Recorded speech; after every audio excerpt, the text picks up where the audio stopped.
Sounds great. Thank you. So, hi, everybody. My name is Aaron Anderson. I'm on the pesticide reduction team at the Xerces Society for Invertebrate Conservation. And I work mostly in residential landscapes, so in towns and cities, working to reduce pesticide use and to encourage pollinator-friendly landscaping and gardening practices. And I'm really excited to be here today to talk to you all about the risks of residential mosquito sprays to pollinators with a bit about a study we actually performed. It was a few summers ago, but we're kind of finishing the results and hoping to publish it soon. I'm so excited to talk about that.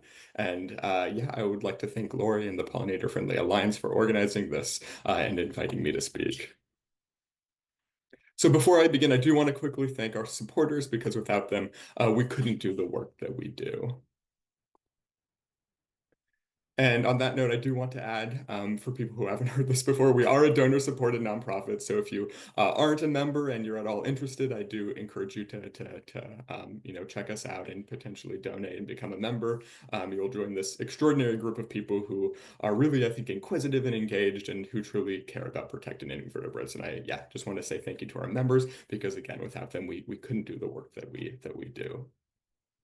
And I'm guessing most of you have heard of the Xerces Society, especially since we've had a number of Xerces speakers at this event. But just in case you dropped in and this is your first webinar with a Xerces speaker, we've been around since 1971 working to protect wildlife through the conservation of invertebrates and their habitat. And our name is a reference to the Xerces blue butterfly, which is believed to be the first American butterfly to go extinct due to human development. And it used to live in the coastal sand dunes around the San Francisco Bay Area.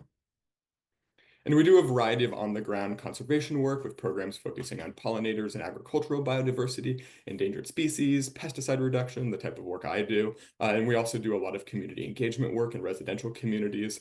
We really work in all sorts of areas and have some kind of representative photos of those areas.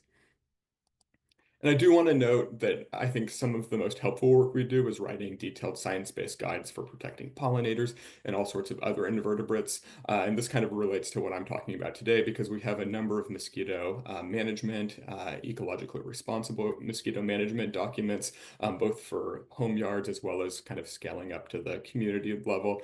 And you can visit our website to kind of access some of those resources. There's also regional resources on things like plants, pollinators, other invertebrates. And it's really decades of work in this library, and I encourage you to all go check it out at xerces.org. Yeah, there's all sorts of great resources, so please check it out. So I want to give a quick outline of where we're kind of going with this talk before we dive in so you kind of know what to expect and to make sure we're all on the same page. So I'm going to touch a little bit about mosquito biology, kind of understand these organisms a little bit, and then talk about what we know about the risks of these adult mosquito sprays. And then we're going to talk about this study that we performed in the summer of 2023, this Xerces study we did with partners on spray residues in yards, and then talk a bit about ecologically responsible solutions because I don't want to just tell you the hazards of mosquito spraying without giving you some ideas and tools for ways to manage mosquitoes in a ecologically responsibly manner. So before we dive into kind of the meat of this talk on mosquitoes, I do want to spend one slide talking about why this matters. So you're all likely aware you're at this wonderful pollinator summit, but I just want to emphasize that many recent studies are documenting declines in insect populations and communities worldwide, and in particular, many pollinators, including bees and butterflies, are imperiled. And the data is patchy since many insects, in fact, most insects aren't carefully monitored. But the data that we do have almost all points to decreases in populations around the world. And we know enough to know that it's essential to take action to conserve pollinators and other insects.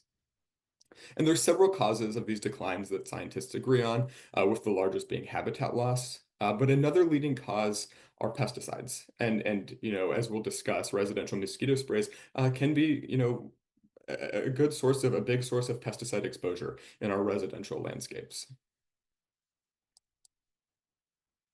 Okay, so now let's spend a few slides talking about mosquitoes, kind of where they fit into ecosystems, a little bit about their biology and their life cycle. And this is important because in order to understand how to truly manage any pest, not just mosquitoes, it's really important to know their life cycle so you know how to kind of break that cycle so that the pest can thrive. So despite the common misconception that mosquitoes are nothing but a nuisance, they actually do play some ecological roles. So they are a food source for a wide range of organisms, both when they're adults and also when they're larvae. Larval mosquitoes, they're the immature stage, actually contribute to nutrient cycling in wetland areas. The larval stage is aquatic, so it lives in the water, and the larvae eat microorganisms like algae and microbes. And some are obviously eaten as larvae, but surviving mosquitoes that fly to land are either eaten by predators or they die and decompose on land and help contribute to the movement of nutrients from wetlands to kind of more upland areas. And mosquitoes are tiny and might not seem very substantial, but in Alaska, for example, there's an estimated 96 million pounds of mosquitoes that hatch each year, which is a good amount of biomass. And mosquitoes are also pollinators.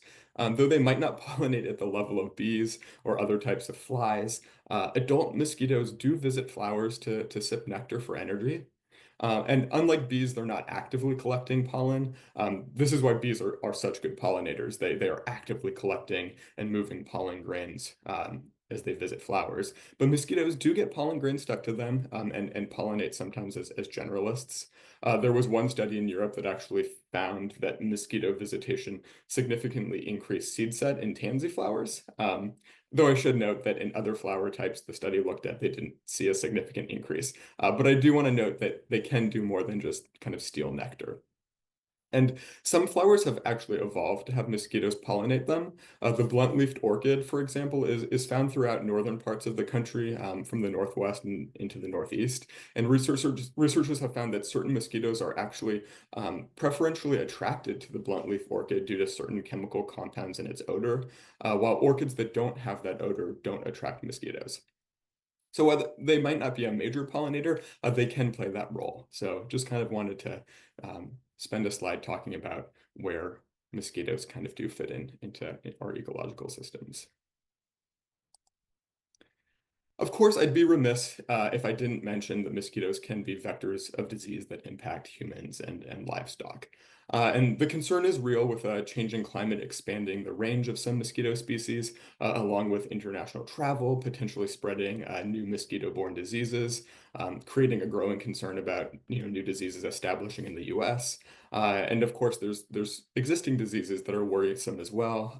You might be familiar with some types of encephalitis, West Nile, which arrived in the 1990s and is now found throughout the country. The concern over Zika, even dengue fever, since cases have found in Texas, Hawaii, Florida, and outlying territories. So I in no way want to minimize the seriousness of these diseases, nor the risk that they can pose to people. But there are many times that insecticides are used to treat mosquitoes that is unnecessary and won't help solve any human health concerns and will negatively impact the broader insect community. And there's more ecologically sound strategies that we can touch on a little bit more later.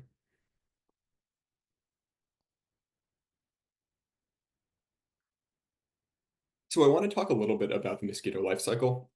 As I mentioned, this is important to understand how to control a pest. So the adult mosquito, which is what we see flying, here making the mosquito droning noise and biting us, is only one stage of the life cycle. So mosquitoes lay their eggs in stagnant water, and they only need a small amount of water, about the amount in a bottle cap, to reproduce. And females typically lay about 100 eggs at a time. This can vary by species, but adult females can generally lay multiple times in their lifespans. And mosquito eggs can actually stick to the edge of a container, if the water level goes down, and survive with no water for up to 8 months, which means in warmer climates, mosquitoes can actually overwinter as eggs. And once they're in suitable kind of still water, eggs hatch as soon as a few days after laying, and then the larvae, represented at the bottom of the slide, emerge and they feed on microorganisms in the water, and then develop into pupa in about 5 days or so. And the pupa are the last stage before they become flying adults. And pupation only takes about 2 to 3 days. And then it's an adult mosquito and it flies off. So this means that the entire life cycle of a mosquito can take place in as few as 8 to 10 days. And with the number of eggs they lay, up to 500 eggs for a female, this means they can reproduce super quickly. Okay, so now let's talk about mosquito control. We'll touch about the issues that these pesticide intensive management methods have, including some data from this recent study that we led. So for a quick background about mosquito treatments in residential areas and the types of sprays frequently used, there's largely two types, and these are barrier sprays in home yards and sprays or fogging performed by mosquito control districts or vector control districts. So let's talk about the main types of chemicals used for these sprays. So pyrethroids are the most commonly used pesticide for residential mosquito sprays. And as a group, these are really highly toxic insecticides that kill much more than just mosquitoes. They're broad spectrum, meaning they kill all sorts of other invertebrates as well. And pyrethroids are related to pyrethrins, naturally occurring toxins that are found in chrysanthemum flowers. But pyrethroids are synthetic versions that are similar in structure, but made to be more toxic and more persistent than the pyrethrins, which can also be quite toxic as well. So these include things like bifenthrin, deltamethrin, permethrin. These are some of the active ingredients used by these various mosquito spray companies.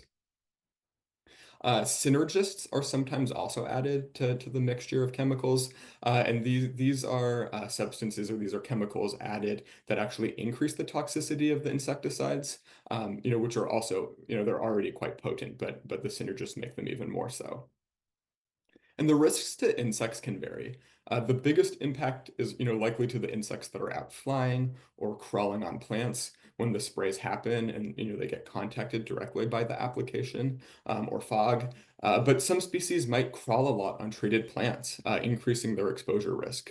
The persistence of these chemicals can be as long as several weeks. And if you think about these persistent insecticides being on plants, this means there's a particular risk to insects like butterflies and moths, since the caterpillars, the larval stage of these pollinators, feed on leaf tissue. And if those leaves are contaminated with pyrethroid sprays, that's obviously a really big risk. And even if sprays happen in the evening or early morning, there's many insects that are active at these times of days who can be exposed. So how these pesticides are applied varies between application methods. So first, let's talk about these home barrier sprays. So these are typically sprayed by private companies that advertise their services to homeowners. And they typically spray a pyrethroid or a mix of pyrethroids, and also will, sometimes include one of those synergists that increase the toxicity of the pyrethroids. And applicators spray these with a larger droplet size, designed to both kill mosquitoes in the air, but also where they're roosting in vegetation, and then to coat the leaves and remain as a barrier that they claim is both repellent and toxic for up to 3 weeks, after which they recommend, another application. And here's a photo of an applicator applying a barrier spray along a property line that was actually taken by the game camera that one of our volunteers in our study had. And there's even home mister setups where there's these permanent installed misters that will spray pyrethroids for 30 to 60 seconds several times a day, which is, you know, thinking about risk, thinking about the amount of chemicals being applied into a yard. It seems like a pretty high risk situation with those misters. On the other hand, vector control districts, which are tasked with managing mosquitoes on a more community-wide level, mostly use ultra-low volume or ULV sprays. The sprayers aerosolize pesticides so that they can disperse widely throughout an area, using super small droplet sizes so that the pesticides hang in the air. And again, they most often use pyrethroids, though in some places they use organophosphates, another highly toxic group of insecticides. And trucks are frequently used, like in the photo here, but in some places, aerial sprays happen from airplanes. And depending on the location and district, these happen at the town level, some are at the county level, and this can kind of vary by state and municipality. And in some locations, the municipality actually contracts this out to private companies. So we know there are risks from these sprays. We know the pesticides used are broadly toxic and are applied in an indiscriminate manner. There hasn't been a lot of research about the toxicity of barrier sprays to beneficial insects, but one study did find that monarch caterpillars fed leaves that were treated by one of these pyrethroid barrier sprays had a much lower survival rate than those fed control leaves. And for vector control district sprays, we have documented die-off events after these sprays that we know of. There was a big monarch die-off after a control district spray in South Dakota, and then also reports of many honeybee colonies being killed after a control district spray in South Carolina, just for example. So that kind of leads us to our question and the reason that we conducted our study in 2023. It was in part to answer a question that we sometimes get from Xerces members and members of the public, which is, I'm creating pollinator habitat in my yard, but my neighbor sprays pesticides. And frequently that pesticide is my neighbor sprays for mosquitoes. So people are wondering whether if they shouldn't be creating habitat next to an area where pesticides are being regularly applied, worrying whether they're essentially creating what's called an ecological trap, luring pollinators into what appears to be high quality habitat when it's actually going to be poor quality, and in this case, potentially toxic. And we really didn't have a great answer to that question. And we wanted to get some sense of, what are the risks of these backyard mosquito sprays to pollinators in nearby yards. So we decided to sample backyards that were sprayed for mosquitoes, or rather had neighboring yards sprayed for mosquitoes to kind of get a sense of how much insecticide residue was deposited and what insecticides were present. So this is a quick summary of that experiment. So to answer that question, we tried to recruit volunteers who had a neighbor who hired one of those backyard spray services so that we could sample their yard, the adjacent one. But in recruiting for volunteers, we actually unexpectedly found 4 volunteers who hired one of those services. So we were able to also include those as a data point, which was honestly pretty exciting and got us a lot more information for the study. And then we also found volunteers who received a vector control district spray in their yards because that's a similar question that people sometimes have. What is the impact of those municipal control district sprays?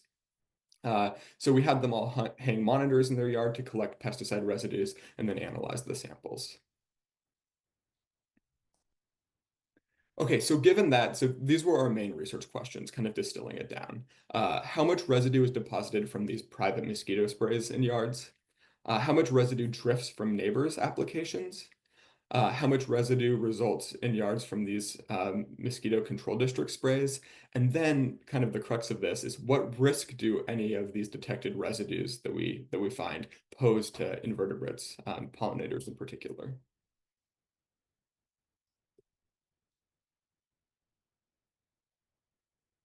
So for volunteer recruitment, first, we wanted locations where mosquito sprays are quite common. Uh, we also needed partners to reach our potential volunteers. So with that in mind, we worked with Decatur, Georgia, who's a really rock star Xerces Bee City USA affiliate, doing wonderful work to reduce residential mosquito spraying in their community. They've designed these amazing signs that they put around, like the one pictured here. We also recruited volunteers in Massachusetts through my colleague Rosemary Malfi's contacts in the state. And then finally, we chose Iowa. We partnered with Good Neighbor Iowa to use their volunteer network to reach potential volunteers. So once we recruited a pool of volunteers, we sent them the sampling materials, and we decided to use silicone bands to monitor for pesticide residue as opposed to sampling vegetation in the yards, which is something we've done for some of our previous Xerces sampling studies, which you may have heard about. Um, Vegetation was kind of our first idea, but in this case, in a yard, it would have been really hard to kind of sample leaves from similar distances from where sprays are occurring. And different leaves might also have different characteristics that might change how these pesticide sprays adhere to them. For example, like a waxy magnolia leaf versus a fuzzy lamb's ear covered in, little fuzzy hairs. You could assume that pesticides might, kind of adhere to those leaves differently and kind of alter our results. So these silicone bands are really great because they capture all sorts of chemicals. They first started being used in kind of more human and environmental toxicology work. Like having firefighters and roofers wear them for a week to see what types of compounds they're exposed to in their work. But recently, they've been being used more and more for pesticide monitoring and ecological studies. And what's really nice is that they're a consistent material and surface, unlike plants. And we could have the volunteers place them consistently in the same locations in their yards. So here's some quick diagrams of how we had people set the bands up. So again, we have these three different groups of spray types. We have people who actually hired a spray service, drift from a neighbor spray, and these vector control district sprays.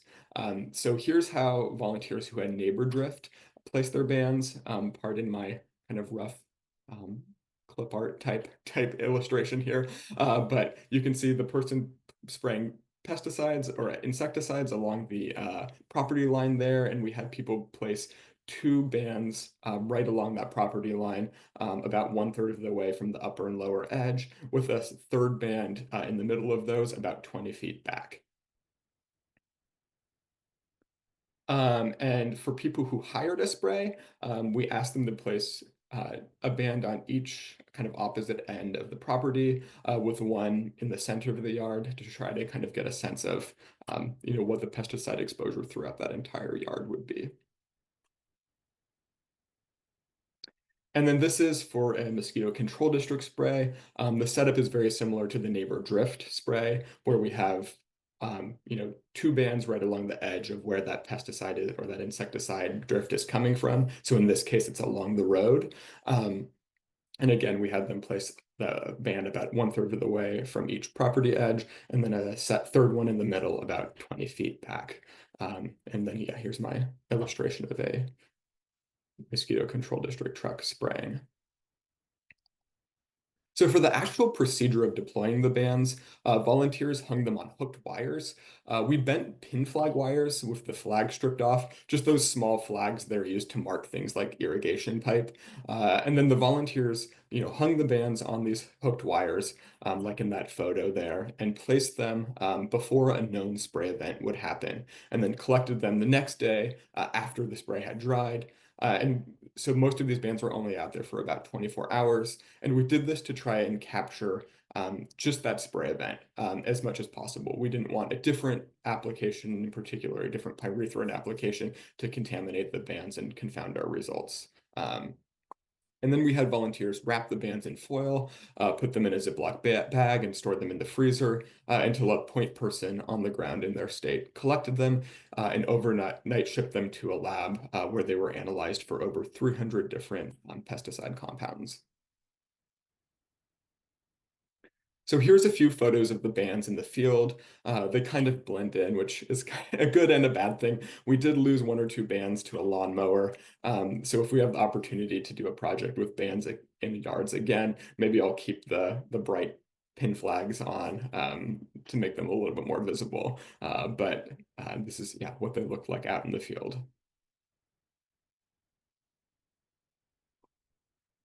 Okay, so now let's dive into a quick summary of some of our results.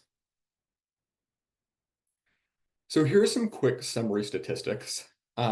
We had 26 sites total in the end. We did have some volunteers drop out, which is kind of to be expected. And we had 78 samples total. We had 13 sites that experienced neighbor drift, 4 sites that hired that spray service to have their yard directly sprayed, and then 7 sites that were sprayed by a vector control district spray. Overall, we detected 12 insecticides, 8 fungicides, and 1 synergist. This was kind of outside the scope of our study, but the 8 fungicides was really kind of interesting. All of them were in samples from Iowa. Our study wasn't designed to investigate this at all. I don't want to make reaching assumptions, but it is interesting, and it could be because of that surrounding landscape context being heavily agricultural in Iowa, with lots of corn being grown.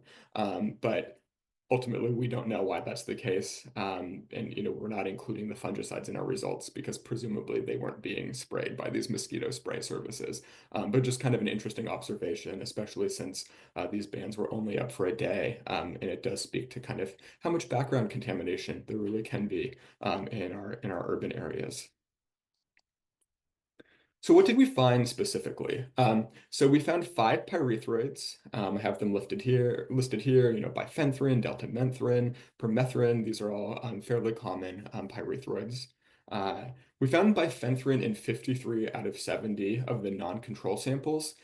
Sometimes at really high levels, it was obviously the star of the spray, and obviously what was, being primarily applied. And in other times, it was at much lower levels.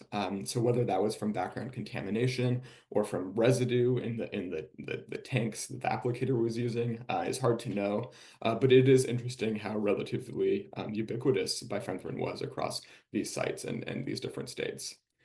We also detected piperonal butoxide, or PBO, in many different sites. This is one of those synergists that increases the toxicity of pyrethroids. And we found it both in home sprays and also in vector control district sprays. We also detected 3 insect growth regulators, which it sounds like some private spray companies are including to try to kill immature mosquitoes, but of course they do impact all sorts of insects as well. We also found a couple neonics. These were likely not part of the mosquito sprays, but still interesting and good to note that they were in the landscape. Okay, so on to the next question. How much did we find and what did we find, quantity-wise? So for the average number of insecticides, we found an average of about 4 compounds in every yard that was sprayed directly by a spray service. We found 1.2 compounds per yard in yards experiencing drift from neighboring sprays. And we found right about 2 compounds per yard in mosquito control district sprayed yards. For the amount, the actual just amount of insecticide deposited on these bands, we had about over 1,500 nanograms per band in sprayed yards, about 29 nanograms per band in neighbor drift yards, and about 7 nanograms per band in mosquito control district sprayed yards. And these raw numbers are really hard to interpret and don't mean much without context. But the takeaway here is that yards directly sprayed had a lot of insecticides, and then yards with neighbor drift had several orders of magnitude less on average. And then vector control district sprayed yards had the lowest average amount.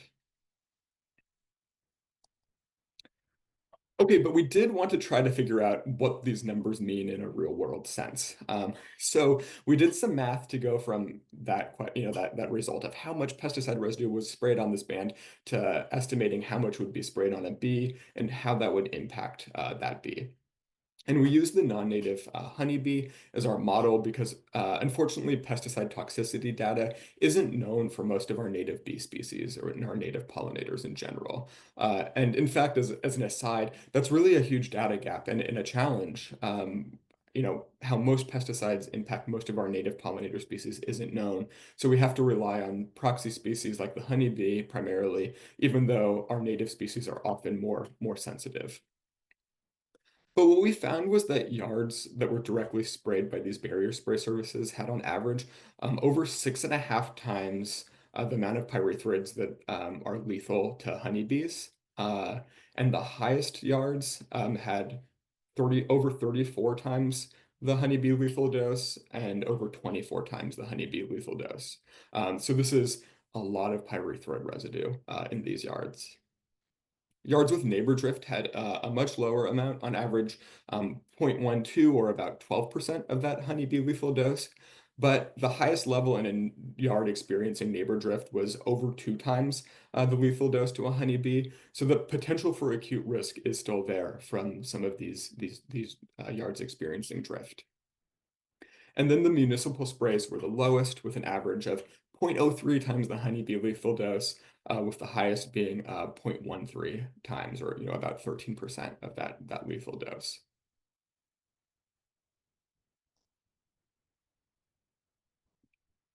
So there were some other interesting results that I don't quite have time to talk about right now. So I encourage you to check out the publication when it's out, and we'll obviously have some blog posts and things like that. So stay tuned.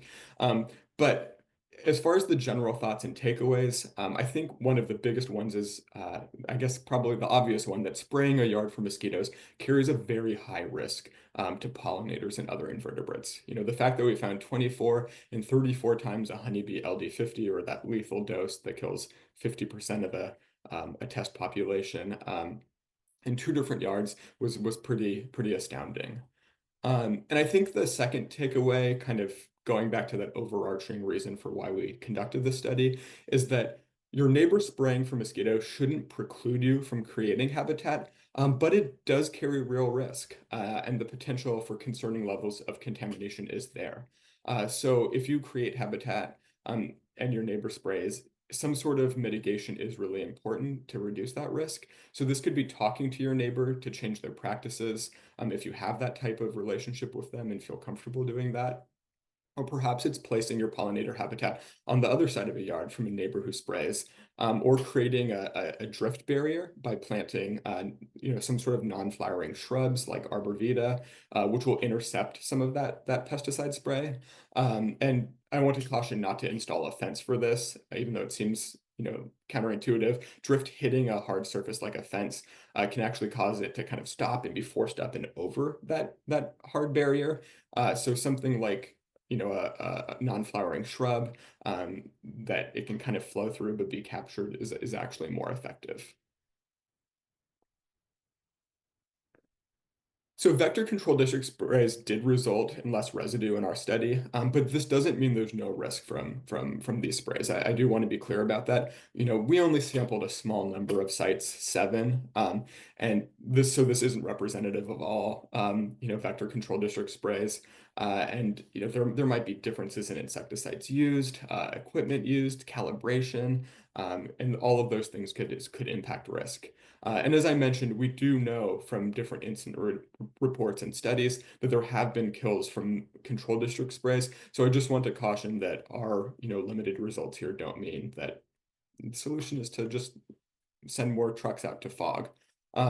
Because, and furthermore, I should note that this is applicable to all of these different spray types.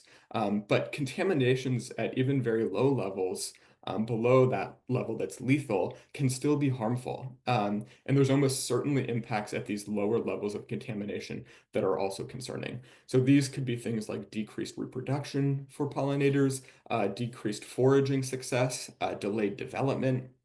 These are all things that might not kill an individual pollinator, but can add up over time to impact populations. And I also do want to note that from these sprays, there's likely chronic impacts on long-lived individuals and populations over time. If these sprays are happening, say, biweekly or every 3 weeks from potentially March into November, depending on your location and the mosquito season, this chronic exposure, which is this, time over time exposure, even at low levels, can carry risk. And so I do want to stress that our samples are just, one kind of picture in time. Okay, so now that we've talked a little bit about the downside of chemical mosquito control and some of the results from our study, I'd be remiss if I didn't talk about what can you do to help manage mosquitoes at home. So the number one thing you can do is to simply eliminate standing water. This is also called source reduction. This removes the breeding habitat for mosquitoes and is the single most effective thing you can do. And it's really important to start doing this early because it'll help keep mosquito populations from building. And as we talked about earlier, a mosquito can lay hundreds of eggs, and all they need is the amount of water in a bottle cap to reproduce. So being diligent about this is really important. You know, and we talked about again that the entire life cycle of a mosquito takes place often in only 8 to 10 days. So water that stands around for just over a week can really lead to a population explosion. So dump water from buckets and trash cans. Look for hidden flower pots. An old tire that might have filled with rain, things like that. Another place that's often kind of a hidden source of standing water are clogged gutters. So check to make sure your gutters aren't clogged because that can be kind of this unseen source of stagnant water. And then finally, every few days, dump and refill water sources like pet bowls and bird baths to help prevent any mosquitoes from completing their life cycle. And if you do have a backyard pond, you can manage it to better support natural enemies that will feed on mosquito larvae, including diverse plantings to provide habitat for larval predators like dragonflies and damselflies is a great thing to do. They all have the same basic needs, clean water, food, habitat. That all serves as kind of a refuge for them to mate and reproduce. If you have a permanent kind of human constructed body of water, the simple inclusion of a small water feature like a waterfall or even just a pump to keep water moving a little bit is all that's needed to make your pond inhospitable to mosquitoes laying eggs. And if you do use an open water pump, you can add a little bit of protective screening, since those pumps can pull in, dragonfly and damselfly nymphs and kill them. But those are ways you can kind of make some of your backyard, water features, not mosquito habitat. So beyond getting rid of standing water, there are other preventative measures you can take to avoid being bitten. You can protect yourself from bites by wearing long sleeve when mosquitoes are active and using a repellent. You should also make sure your window screens are intact so that mosquitoes can't come indoors. And if you want to use your porch or your patio on a mosquito-y evening, consider putting out a fan when you're sitting outdoors, as mosquitoes can't fly even in light winds. All of these things might sound simple or obvious, but they do work. So then quickly scaling up to the community level. We've been talking about vector control districts. They're in charge of managing mosquito populations on public lands and coordinating community-wide responses. Many of them do fantastic work, and I'll give a quick example on the next slide. But in other cases, management plans might be a little bit lacking. And I do want to emphasize that, again, we're cognizant of disease risks and not trying to minimize them, but there are ways to manage mosquitoes without relying primarily on these toxic adulticides. So for a quick general summary, a good mosquito control district program involves investing in public education and communication to make sure everybody knows what they can do to stay safe, healthy, and reduce mosquito populations at home through some of those methods we've been talking about. But it should also involve active monitoring of mosquitoes and thresholds for tolerance, in particular for disease incidents and populations of the mosquito species that are actually the ones that vector diseases. High populations of other mosquito species might be a nuisance, but they're not what should trigger chemical treatments. And when diseases are found at concerning levels and the municipality does decide to treat, we encourage ecologically responsible interventions such as only treating waterways where disease-carrying mosquitoes are found and using least toxic options. And we have a publication on our site, and it might be linked on the website today, talking about how to help your community create an ecologically responsible mosquito management plan. So I want to give a quick success story. The city of Boulder, Colorado is one. You just heard Dr. Adrian Carper talk earlier today, who I believe runs this program now, so I'm sure you could ask him for specific questions. But in 2003, there was an epidemic of West Nile virus, and Boulder came up with a holistic, ecologically friendly management program. Many other municipalities routinely sprayed insecticides to control adult mosquitoes, while Boulder was able to not spray adulticides at all. Instead, they monitored and identified locations that harbored the mosquito species that vector West Nile and Boulder and didn't treat locations where those mosquitoes weren't present.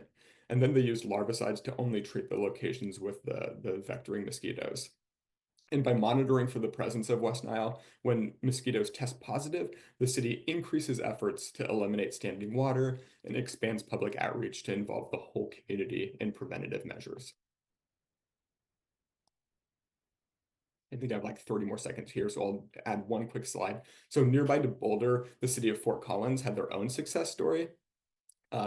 This relates to the slide we talked about with prevention, because during that same 2003 West Nile virus outbreak, researchers surveyed residents in both Fort Collins and Loveland, which is the town just south of Fort Collins.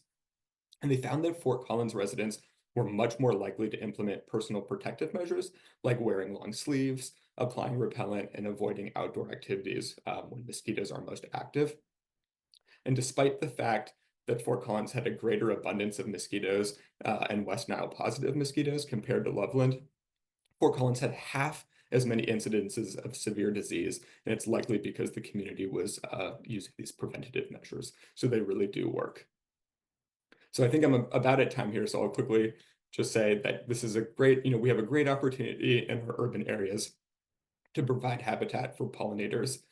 But in order to create high quality habitat, we have to protect them from pesticides. So we have a lot of resources at our Xerces site related to what we talked about today. ecologically sound mosquito management in wetlands, helping your community create an effective mosquito management plan. Please check those resources out.